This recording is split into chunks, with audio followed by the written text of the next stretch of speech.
جو شخص ہدایت اختیار کرتا ہے تو اپنے لیے اختیار کرتا ہے، اور جو گمراہ ہوتا ہے گمراہی کا زر بھی اسی کو ہوگا، اور کوئی شخص کسی دوسرے کا بوجھ نہیں اٹھائے گا۔ اور جب تک ہم پیغمبر نہ بھیج لیں عذاب نہیں دیا کرتے۔ اور انسان جس طرح جلدی سے بھلائی مانگتا ہے اسی طرح برائی مانگتا ہے، اور انسان بڑا جلد باز ہے۔ اور ہم نے دن اور رات کو 2 نشانیاں بنایا ہے، سو رات کی نشانی کو تاریک بنایا اور دن کی نشانی کو روشن،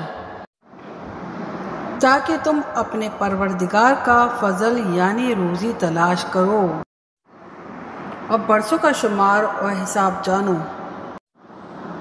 اور ہم نے ہر چیز کی بخوبی تفصیل کر دی ہے، اور ہم نے ہر انسان کے اعمال نامے کو باصورت کتاب اس کے گلے میں لٹکا دیا ہے، اور قیامت کے روز وہ کتاب اسے نکال دکھائیں گے جسے وہ کھلا دیکھے گا۔ کہا جائے گا کہ اپنی کتاب پڑھ لے، تو آج اپنا آپ ہی حساب کرنے والا کافی ہے۔